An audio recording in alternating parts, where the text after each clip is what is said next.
best on every deal. All you need is a strong heart and a nerve of steel. Viva Las Vegas! Viva Las Vegas! That is the king, Elvis Presley, in 1964's Viva Las Vegas.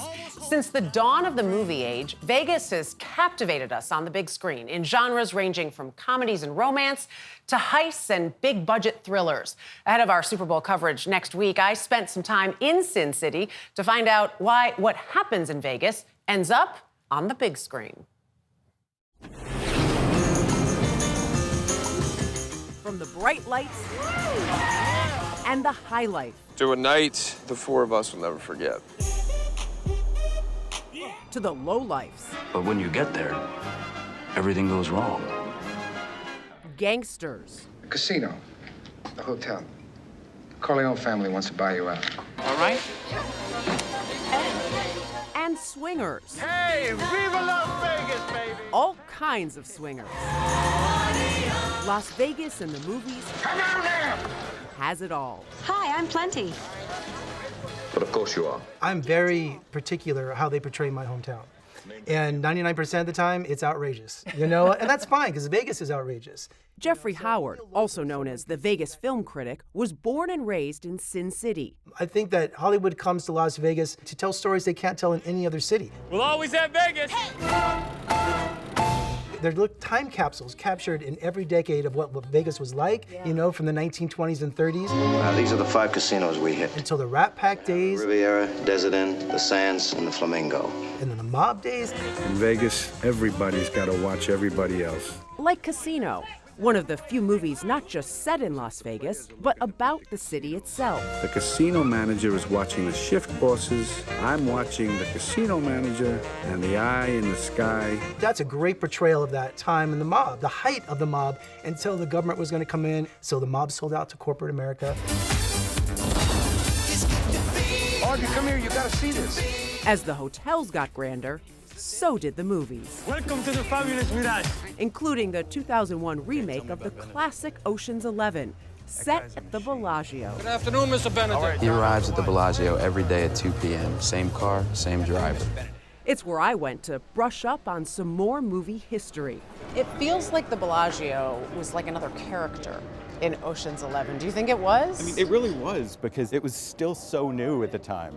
It was the most expensive resort ever built anywhere. Seriously? Anywhere. Christopher Lawrence writes about movies for the Las Vegas Review-Journal. It was the hottest ticket in town when they were filming here. Tess. Ocean's 11 would establish the Bellagio as prime real estate on the Las Vegas Strip. What is it about Las Vegas and casinos? I love this town. That Hollywood keeps coming back here. Hi. I mean, a lot of it is escapism. Yeah. Because, like with Ocean's 11, It's time. it made Bellagio feel like the kind of place where George Clooney might be hanging out in a tuxedo, making eyes at Julia Roberts. Which table is it, Chef? One person lucky enough to get a front row seat to the filming, Chef Julian Serrano of the Picasso. Here, be George. Be my George. Oh, I want to be George for how long? We'll just wait for Andy Garcia to show up. Where George, Julia, and Andy met just before the heist is set in motion. Stay and have a drink. You can't. It's a cool experience. Yes, there was fantastic experience. I love that also it's still in the same place, that this table is where it was, that hasn't changed, because so much has, obviously, over time. In 25 years, we not change anything. And this table in the same position and the same place. Classic. Like Classic. the movie. The table may be real, but one part of the movie is not. Counting down from 20. Now. Not only do they not have a wildly sophisticated vault that it takes 12 people to break into. As your manager's probably reporting to you now, you have a little over $160 million in your vault tonight. They don't have a vault. At all. At all. And believe me, a little piece of me died when I learned that. Yeah, it's like the most Hollywood thing ever. Right. There is plenty more Hollywood, like Nicolas Cage descending on the Strip by air.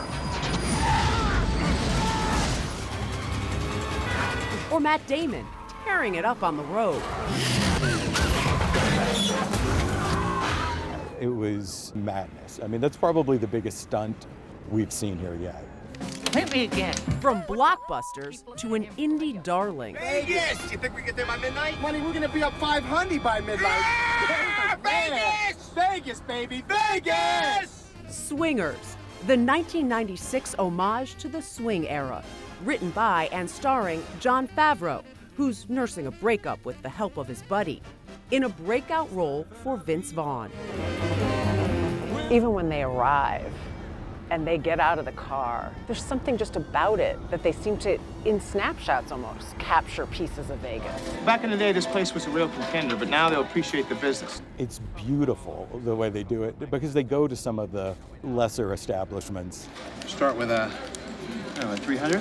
They go to the places where they can maybe win some money, but it's also that kind of invigoration that you feel when you make that long drive from LA. 21. And it goes from Vegas, baby, to Vegas, baby. I'm telling you, baby, you always double down on the lip. Yeah, well, obviously not always. Swingers is just a classic. It's one of the best films about Las Vegas. Jeffrey Howard has seen them all. Oh, we get a lot of tourists in town. It's always this way. From skipping school to watch Clint Eastwood film his 1977 movie, The Gauntlet. Take this. What's that? It's a gun. Take it. Guys, there's something I need to tell you. Through today. Last night on the roof, I slipped something in our Jägermeister. What? I'm sorry, I fudged up, guys. Which are the movies you think that have gotten it right about Las Vegas? Oh, Hangover. No, absolutely. and when I interviewed director Todd Phillips for The Hangover, I said, you're the first director to get Vegas how it is, except you made one mistake. And he goes, what? I go, the scene where Zach Galifianakis was coming down the Rain Man shot, okay, yeah. That was in the Riviera. You shot at Caesars. And he goes, Riviera wouldn't allow us. So I forgive you, Todd. It's okay, I told him. And when it comes to getting the Vegas ending right, there's only one place we could be. I mean, you can't top the fountain scene. Most people hadn't seen these fountains. They didn't know what the fountains were. You've got 3 generations, really, of Hollywood icons out there saying goodbye to each other. Claire de Lune's playing. It is the most magical scene, possibly of any Vegas movie. The perfect ending. It is. Vegas, baby. Vegas, baby. It's really cool. There's a movie tour that we were able to do that takes you on the Strip, and you're seeing some of the hotels, and you know about the hotels that have been knocked down, and seeing the movies in the moment. It really is a great relationship between Hollywood and Las Vegas. Totally. Yeah. I always meant to go back and watch the original version of Ocean's 11, Right. the 1960 version with Frank. I did. Did It is you? not as good You as don't like Ocean. It's different, but there's a cool moment where they're walking out of the casino, and on the marquee, it says their actual names. You know, it says Sammy Davis Jr., Right. Frank Sinatra, but they're walking out as the characters in that moment. It's really cool nostalgia with all of it. Totally did it for me. That movie rekindled my love affair with Vegas.